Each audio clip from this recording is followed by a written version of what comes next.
si nous renonçons à penser maintenant, nous n'aurons plus aucun droit, plus aucune légitimité pour nous exprimer plus tard. En un sens, c'est aujourd'hui ou jamais. Et je ne parle pas de bilan carbone, mais de déconstruction des schèmes d'impérialité à toutes les échelles. Ça dépasse infiniment le personnage, mais on pourrait appeler ça le moment Trump. Pour une raison simple, Trump est un menteur, mais un menteur honnête. Il sait qu'il ment, et il sait qu'on sait qu'il ment, et il ne s'en cache pas. Trump nous ressemble. Le président de l'Occident est à l'image vile et veule de sa politique, de la nôtre donc, de celle que nous avons choisie en toute conscience. Maintenant, nous ne pouvons plus feindre d'ignorer. C'est juste cela qui est nouveau, et c'est presque une bonne chose. Trump, c'est bien le problème, n'est pas un accident ou un faux pas.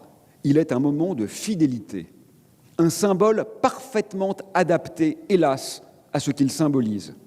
L'impérialisme, le racisme, le sexisme, le climato-sceptisme, le classisme, le spécisme, le masculinisme, le colonialisme, dans toute leur brutalité crasse, la négation de l'histoire et la pulvérisation du droit s'exhibent au grand jour et avec fierté.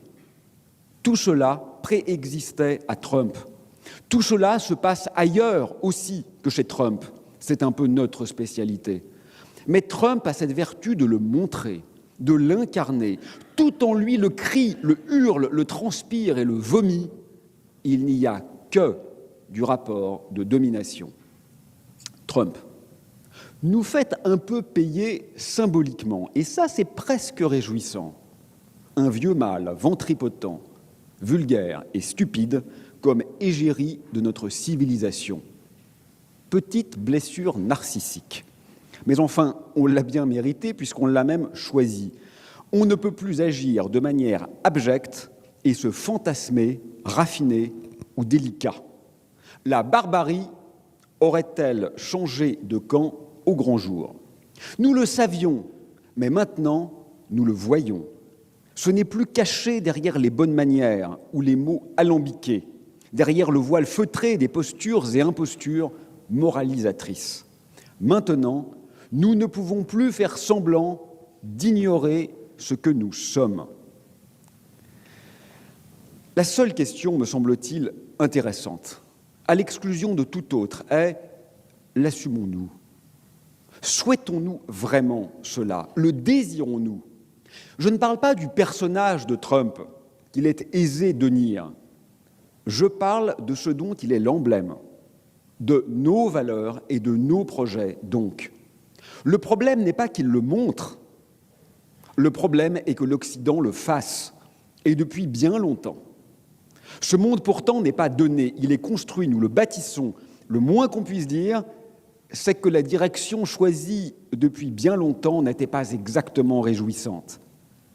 Mais depuis quelques années, dans une sorte d'ultime éjaculation nihiliste, de jouissance nécrophile, il semble que nous ayons choisi d'accélérer le massacre et de nous enorgueillir de cette superprédation suicidaire, de nous repaître de notre hubris dans une fureur qu'on pourrait presque dire masochiste.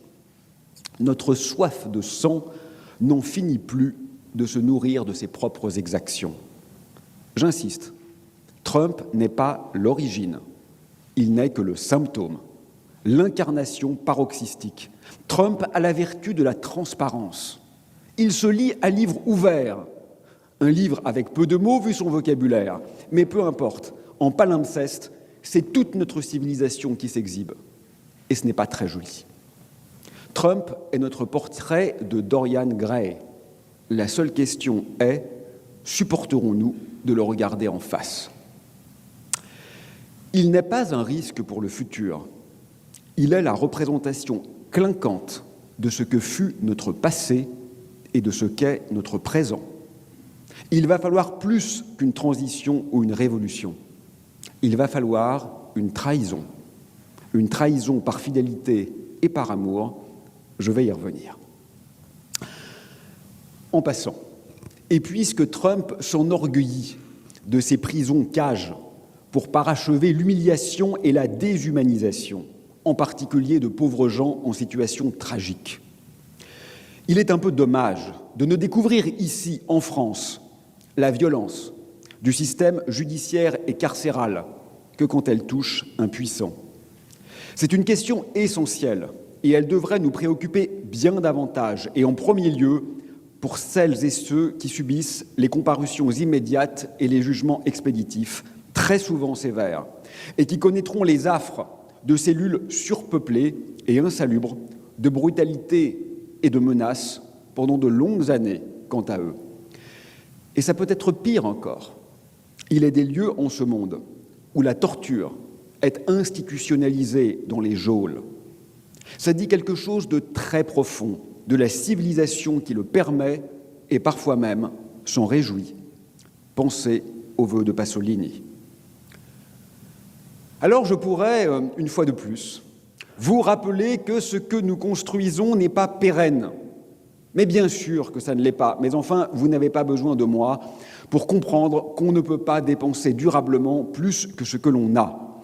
C'est tellement évident que je ne vous ferai pas l'insulte d'y revenir. Mais je crois que ce n'est pas la question.